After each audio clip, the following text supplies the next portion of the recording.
Alrighty, we're back for the last part of Haldeman-Julius, the man and his work. And we left off on page 51, and at the bottom of page 51 it says, "The story is very simple, yet fully and authentically told in the little blue books. I stress the fact that this knowledge is complete as to essentials. It is not fragmentary, a thing of extracts, a mere smattering of information. Books like The Building of the Earth, or The Stoic Philosophy, or England in Shakespeare's Time, have unity and breadth, and they cover faithfully the whole of their subjects. I do not mean to say that the devoted and diligent scholar will stop with these books, that they contain all that is to be said about their subjects. One can read many books on these subjects, whole libraries of them, in fact. But the average reader, who wishes to be broadly and soundly informed,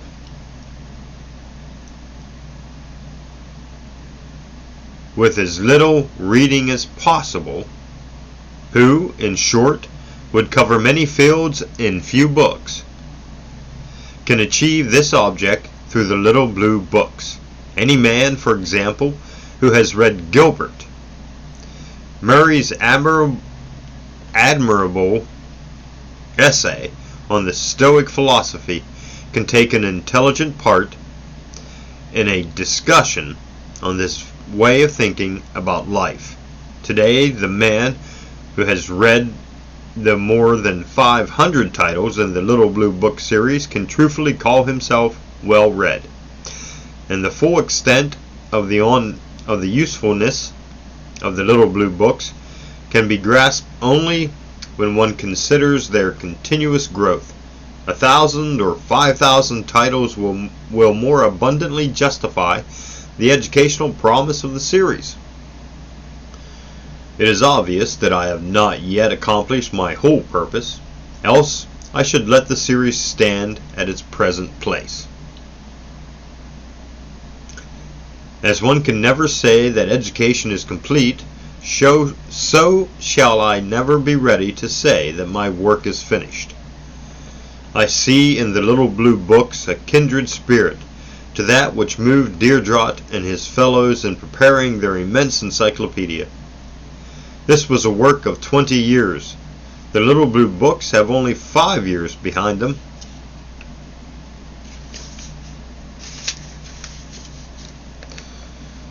Think what they will be in 20 years.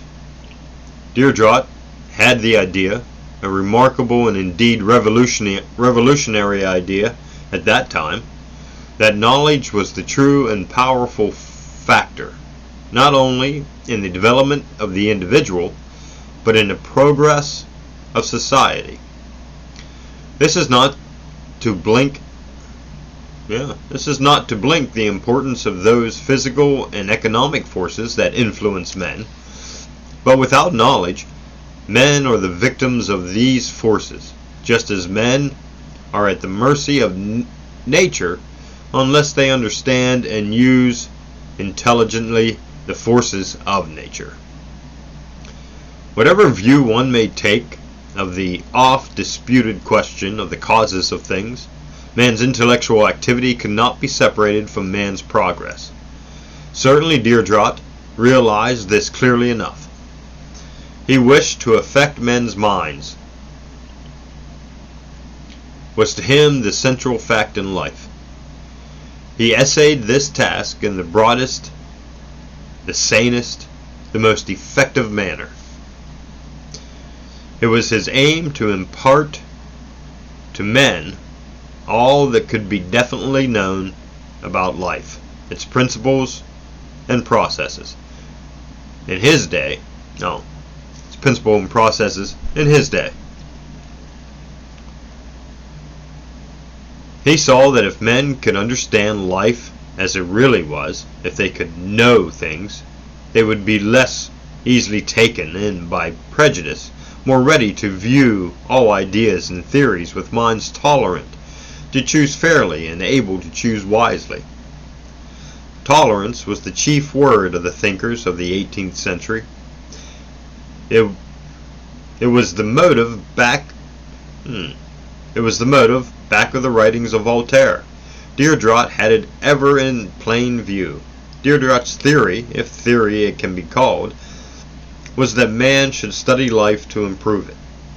While there is much theorizing in the encyclopedia and weighty attacks upon particular doctrines, it is a narrow and false view to see Diderot as a protagonist. A mere protagonist would not have conceived the plan of bringing together in a single coordinated body the various elements of human knowledge, and this was the chief and active principle of the encyclopedia.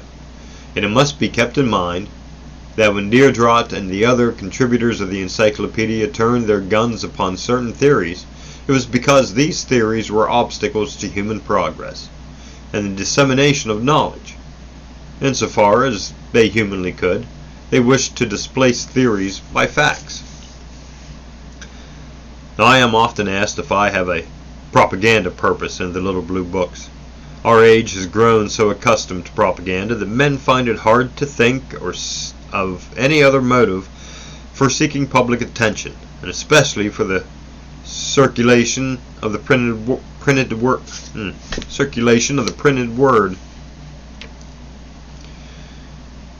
If it's in print, it's propaganda, seems to be the worldly wise motto. There is much justification for this view, but to use a common expression, I have nothing up my sleeve in publishing the little blue books. That is to say, I am not insidiously furthering the designs of any particular theory or movement, that the little blue books will have a broad social as well as individual influence, that they will have their important reaction upon the features of our common life, I am far from denying. If they did not have this influence, I should not consider them as useful and vital as I do. But such influence processes from knowledge, not from propaganda. From thinking, civilized minds, viewing life widely and intelligently, not from minds narrowly propelled by a single theory. The worst foes of a free and ordered and progressive life, today as in the past, are ignorance and intolerance. Ignorance and intolerance.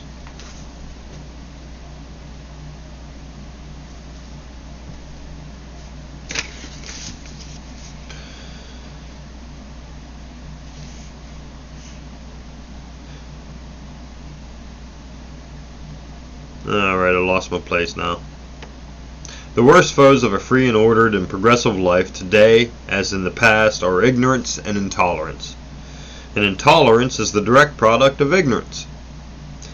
The man who is familiar with the history of human thought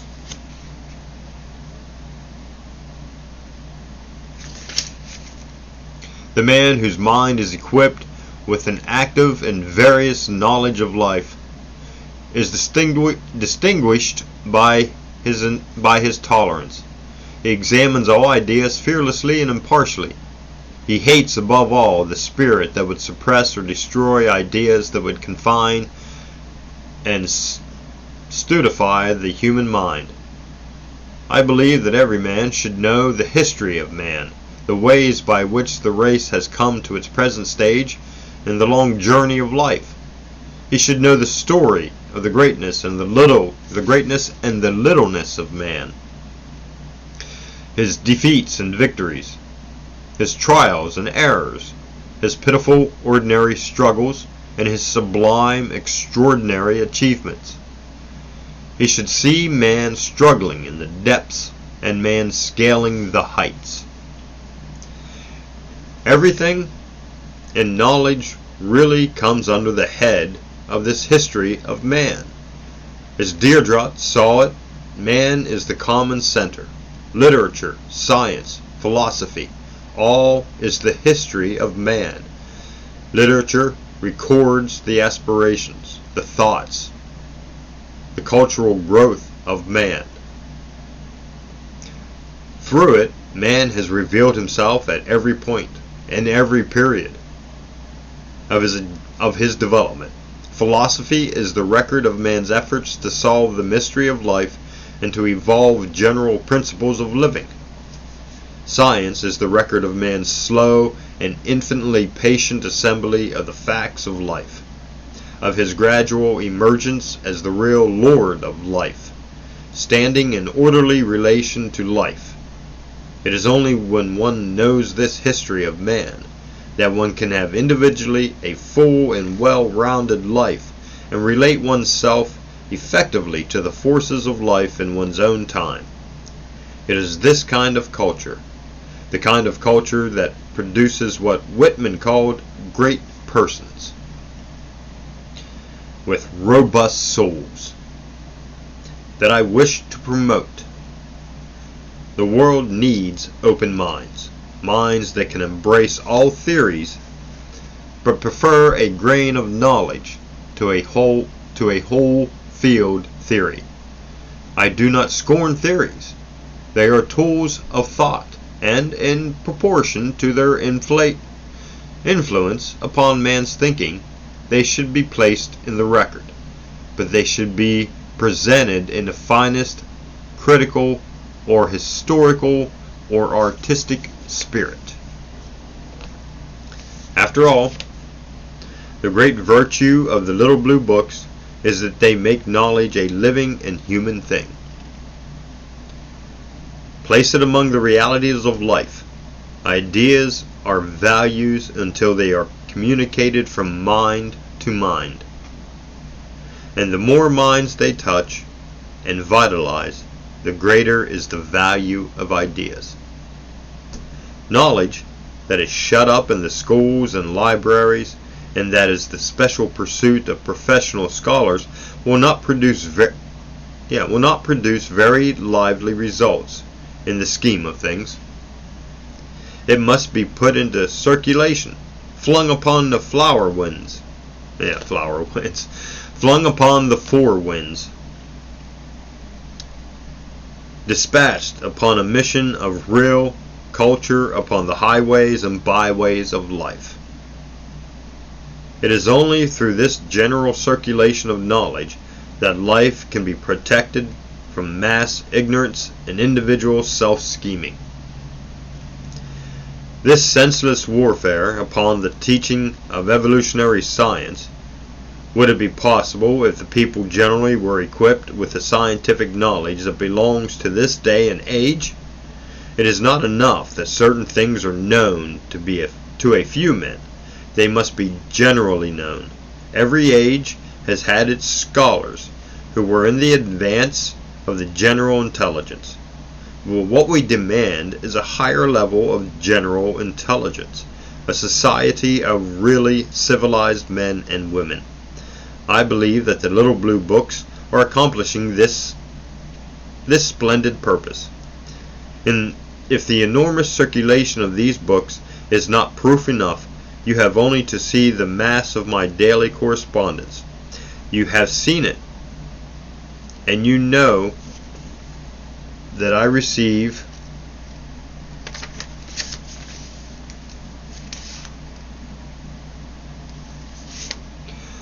letters full of acute and vigorous discussion of men and books and ideas, of historical and scientific and philosophic questions.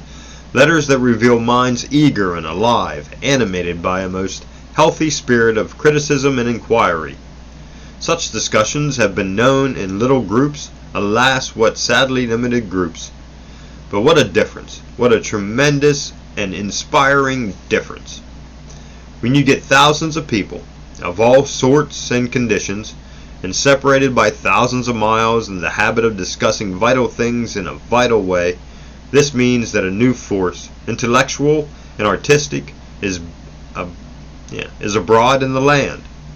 It is the growth of this force that I regard as the true criterion of the growth of the little blue books. And we'll pause because we have a picture, an actual photograph. And that is Mr. E. Haldeman-Julius. He is fond of horses, it says. Oh, he is an enthusiastic horseman. I think that's the same thing as fond. Okay, back to the story.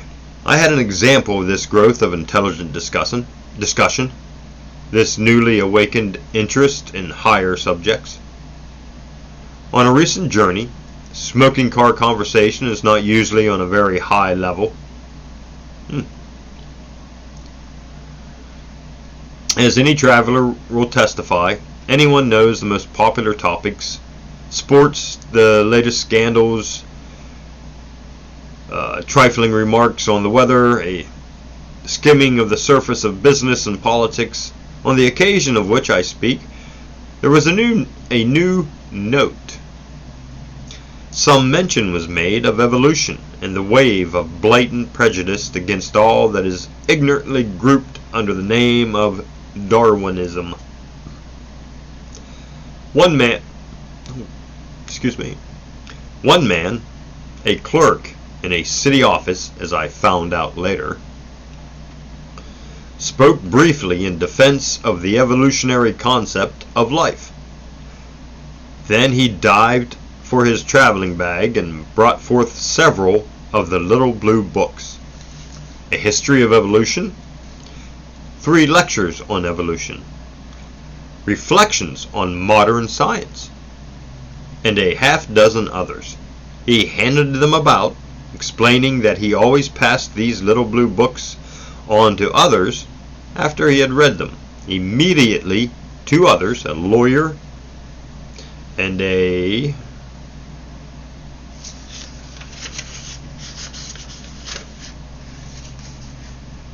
mechanic, mentioned that they were readers of these little books. The lawyer said that he always had a pile of them on his desk to be read in his odd moments of leisure. The working man had several of the little books in a coat pocket. One of them, I remember, was The Tragic Story of Oscar Wilde's Life. This led to a discussion of heredity, of the relation of art to morality, and of whether Wilde was to be considered as a thinker or a witty commentator on life. There was a spirited exchange of views regarding the extent of Wilde's artistic debt to Whistler. On the whole, as you can see, this was a smoking car talk that was remarkable. This was a small occasion, to be sure, but the significance of it is that this is the sort of talk that is more and more to be heard wherever one goes. It is proof, which anyone can gather by a little observation, that Haldeman-Julius is correct when he says that the little blue books are bringing knowledge out of the libraries and into the lives of men. The end. And this is the end of my very first reading of the little blue book, of many little blue books, about the man who wrote the little blue books. Well, not wrote, published. Many writers. And there are thousands of them. Very interesting. And there you have it. And we'll be on to the next book in the library. Bye.